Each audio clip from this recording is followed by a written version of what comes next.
Andrew Yang. If you've heard anything about me and my campaign, you've heard that someone is running for president who wants to give every American $1,000 a month. I know this may sound like a gimmick, but this is a deeply American idea, from Thomas Paine to Martin Luther King to today. Let me tell you why we need to do it and how we pay for it. Why do we need to do it? We already automated away millions of manufacturing jobs, and chances are your job could be next. If you don't believe me, just ask an auto worker here in Detroit. How do we pay for it? Raise your hand in the crowd if you've seen stores closing where you live. It is not just you. Amazon is closing 30% of America's stores and malls and paying zero in taxes while doing it. We need to do the opposite of much of what we're doing right now, and the opposite of Donald Trump is an Asian man who likes math. So let me share the math. $1,000 a month for every adult would be $461 million every month right here in Detroit alone. The automation of our jobs is a central challenge facing us today. It is why Donald Trump is our president, and any politician not addressing it is failing the American people. Mr. Yang, I want to bring you in. You support a Medicare for All system. How do you respond to Governor Inslee? Well, I just want to share a story. When I told my wife I was running for president, you know the first question she asked me? What are we going to do about our health care? That's a true story, and it's not just us. Democrats are talking about health care the wrong way.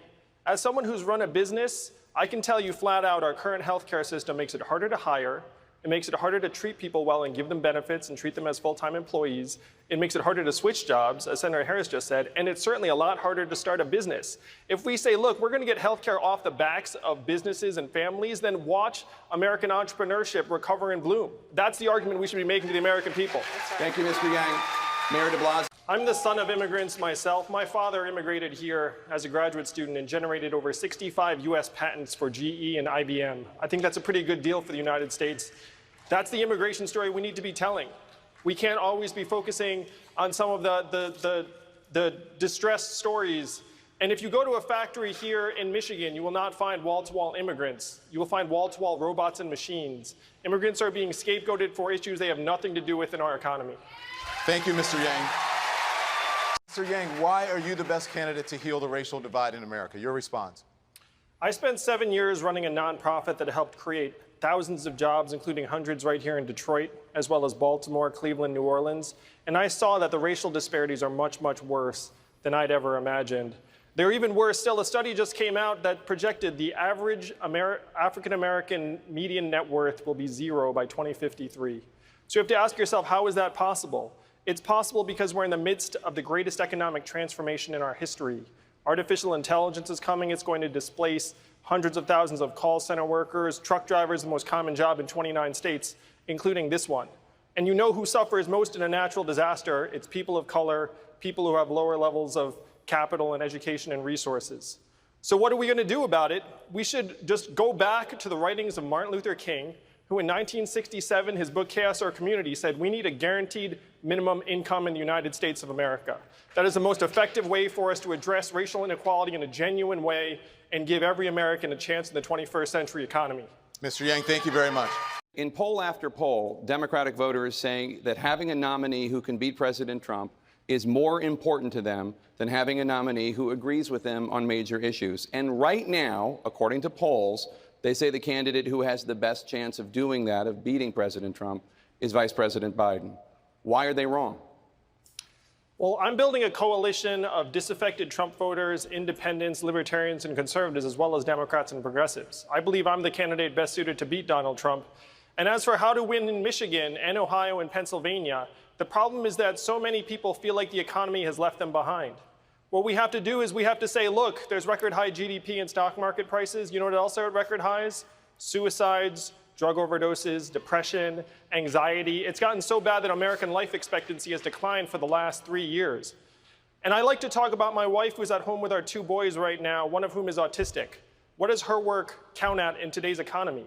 0, and we know that's the opposite of the truth. We know that her work is among the most challenging and vital. Mr. Yang, women on average earn 80 cents, about 80 cents for every dollar earned by men. Senator Harris wants to fine companies that don't close their gender pay gaps. As an entrepreneur, do you think a stiff fine will change how companies pay their female employees? I have seen firsthand the inequities in the business world where women are concerned, particularly in startups and entrepreneurship. We have to do more at every step. And if you're a woman entrepreneur, the obstacles start not just at home, but then when you seek a mentor or an investor, often they don't look like you, and they might not think your idea is the right one. In order to give women a leg up, what we have to do is we have to think about women in every situation, including the ones who are in exploitative and abusive jobs and relationships around the country. I'm talking about the waitress who's getting harassed by her boss at the diner, who might have a business idea, but right now is stuck where she is. What we have to do is we have to give women the economic freedom to be able to improve their own situations and start businesses. And the best way to do this is by putting a dividend of $1,000 a month into their hands. It would be a game changer for women around the country because we know that women do more of the unrecognized and uncompensated work in our society. It will not change unless we change it. And I say that's just what we do. You know what the talking heads couldn't stop talking about after the last debate? It's not the fact that I'm somehow number 4 on this stage in national polling. It was the fact that I wasn't wearing a tie. Instead of talking about automation and our future, including the fact that we automated away 4 million manufacturing jobs, hundreds of thousands right here in Michigan, we're up here with makeup on our faces and our rehearsed attack lines, playing roles in this reality TV show. It's one reason why we elected a reality TV star as our president. We need to be laser focused on solving the real challenges of today, like the fact that the most common jobs in America may not exist in a decade, or that most Americans cannot pay their bills. My flagship proposal, the Freedom Dividend, would put $1,000 a month into the hands of every American adult, be a game changer for millions of American families. If you care more about your family and your kids than my neckwear, enter your zip code at yang2020.com and see what $1,000 a month would mean to your community.